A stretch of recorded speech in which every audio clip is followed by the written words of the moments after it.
અહીંયા ઉપસ્થિત મારા સમાજના વડીલો અને બધા જ લોકોને જય શ્રી કૃષ્ણ, જય મુરલીધર। આજ સમૂહ લગ્ન અવસરે આપણે સૌ અહીંયા ભેગા થયા છીએ ત્યારે સૌપ્રથમ તો હું આભાર માનીશ મારા આ આહિર સમાજનો, જેણે મને અહીંયા બોલવાનો મોકો આપ્યો।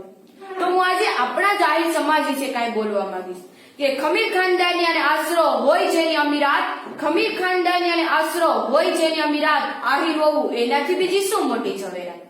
જો હું નસીબની વાત કરું ને કે નસીબ કોને કહેવાય, તો આખી દુનિયામાં 7 મહાદ્વીપ હોય, એમાં 202 દેશ હોય અને એમાં 42 ધર્મમાં આપણો આહિર કુળમાં જન્મ હોય ને એને કહેવાય નસીબની વાત।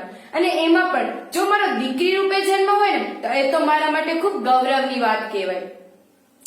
તમારે ઇતિહાસના પાના ઉથલાવી અને જોવું હોય તો જોઈ લેજો, જ્યાં જાહર જેવી બેનડીઓ થઈ છે, નવગણ જેવા વીરા થયા છે અને જે અમારા કાનાનો જન્મ છે ને એ છે અમારો આહિર સમાજ।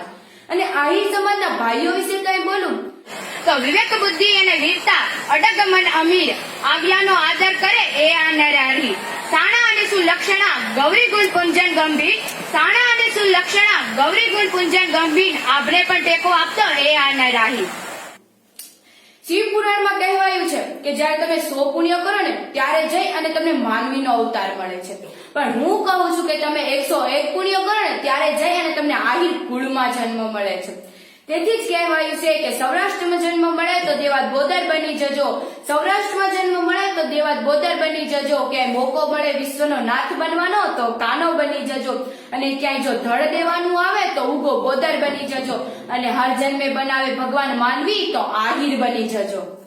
આજે હું વધારે તો કઈ નહીં બોલીશ, પણ આજે હું મારા સમાજના યુવાનોને એટલું જરૂર કહેવા માંગીશ કે સંગઠનથી રહો। સંગઠનના 7 લક્ષણો છે કે તમે તમારા સમાજ માટે લડાઈ લડો, લડી ના શકો તો તમે લખો, જો તમે લખી પણ નથી શકતા તો તમે બોલો, જો તમે તમારા સમાજ માટે લડાઈ નથી લડી શકતા, તમે લખી નથી શકતા કે તમે બોલી પણ નથી શકતા, તો જે આ કરી રહ્યું છે એને તમે સહયોગ કરો, કારણ કે તમારા ભાગની લડાઈ ક્યાંય ને ક્યાંય એ લડી રહ્યું છે।